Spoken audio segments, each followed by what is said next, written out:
So today, how are you today? I'm tired. You're tired. Very So, tired. um, so tell me a little bit about that. So I last time we met, I talked about how I was cutting down on hours at work, Right. but we've had some issues with people quitting recently.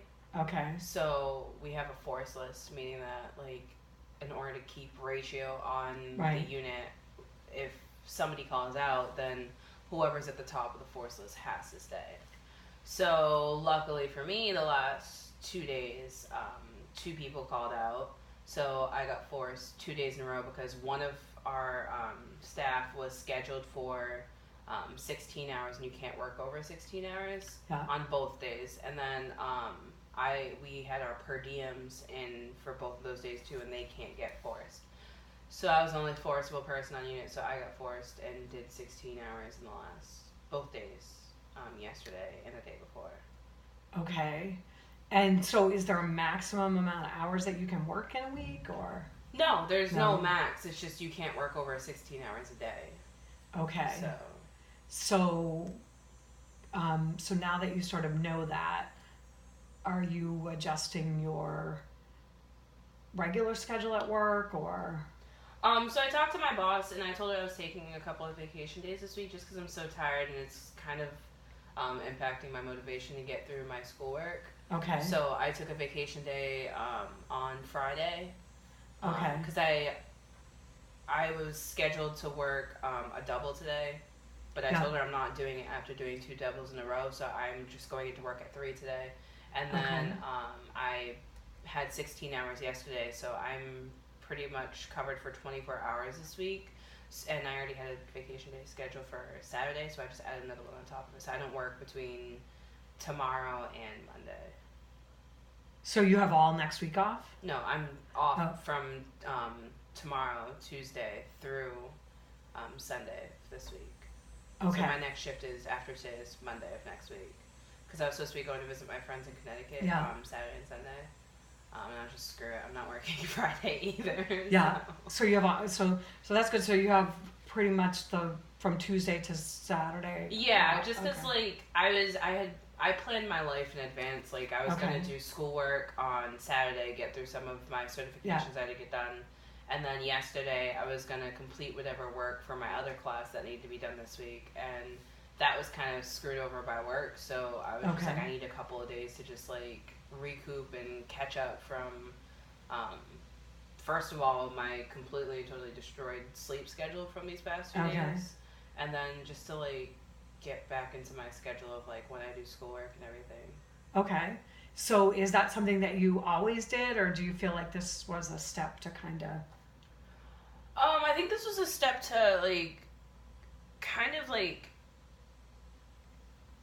I don't know. I feel like my work schedule is like out of control, and I'm trying to like get it to be like set because we don't have um, set days that we work every week. It changes. Yeah. I'm a second shift only person, so that's the only consistency I have is that my shifts will always be Okay. 3 to 11 unless I opt to work a 7 to 3 or an overnight or something like that. Okay. Or if I get forced. But like it's my schedule's been like all out of whack with people quitting and going on vacations and getting new employees trained on the floor, and I'm a soup, so I do some of the training, so it's like my schedule's been crazy, and it's just I think that like this week that I'm taking is like kind of me taking control of that schedule, I guess, because it's like these last couple days have been completely and totally out of my hands, Okay. and now it's like, all right, I need to get back into the swing of like how I'm trying to get my schedule to flow between now and next year. Okay. So, And what does that look like to you? um, it's hectic, but like in a controlled way, I guess, because like I have my internship I should be starting soon. Right. I'm waiting for my supervisor to email me back. She's just been going through a lot, so she's kind of slow to get in touch with me about things. Yeah. But I'll be doing 4 days at my job. Um, one of those days will be a scheduled double every week. I pick Sundays because Sundays are um, the least stressful, I think, because Okay. we send kids out to their family on pass before they come back like at night. So night times get a little bit hectic, but it's not like the full day like most days of the week. Okay. And then I'll be doing 2 days at my internship. um, like 2 full days there, and then I'll have like 1 day off from both. So I think that like for me, in order to like reach my goals and everything, like that would be the best way to do it. It's just a matter of hearing back from my supervisor to figure out what days Okay. I'll be at the clinic. Okay. And so but you'll still have at least 1 day off a week? Yeah, I planned it so that I have 1 day off from both. Like I have 3 days off from my job, so that relieves like that stress temporarily Okay. from each day. And then I'll have 1 day off where I don't have anything to do. Okay. And like my mornings before work have always been my homework time. So the one class that I am taking, I plan on doing my homework. I haven't decided which day of the week it'll be, but 1 day like will be dedicated to like that class. So you'll almost be done then with your class, your school, the school portion. Yeah, I have 2 classes left. I split Okay. them up in between semesters so that I'm not like overloaded with my internship, my Right. job, and Yeah. my schoolwork. Okay. So yeah. So what? So is the hecticness of work the same or different than normal, if there's such a thing? Like the unit. The amount of people like quitting and stuff, is it? It's a lot worse. It's like, worse. So we had like an argument at one of our meetings like a month or two ago about our force list policy. I told them that their idea was dumb because that means someone's the way that they. So it used to be that if somebody called out that day, that's the only time you can take it as a force. So if it's 3 o'clock and somebody who's supposed to come in at 11 p.m. calls and says, "Hey, I'm not coming in," the person at the top of the list gets forced, and that's just how it worked. It was based on call-outs, somebody filling in for a call-outs. At the last meeting, people were like, "Oh, well, if I'm coming in on my day off to prevent somebody else from getting forced, that should count as a force too." I said that was stupid because then everybody's going to take that as a force, and the force list is going to change every day. Nobody listened to me, so now everybody's complaining that they're getting forced every other day. And it's like, well, this is what you guys decided. I was the only one who disagreed with it, and now everybody's pissed off that it's happening the way I said it would happen. So you don't. So you have no idea. So in other words, it's sort of almost random if you're going to get forced because you don't know. Yeah, before it was just like you were caught by surprise. Right. But in the same token, it didn't happen all the time. Like I would sit at the top of the force list for a month. Now it's like I'm rotating throughout that force list. Like every other day it changes because I picked up a shift for Saturday, so that's going to count as my force. And it's just no, you picked up overtime. Right. That's not a force. You're working. Your reward is not the fact that you're getting taken off the top of the force list.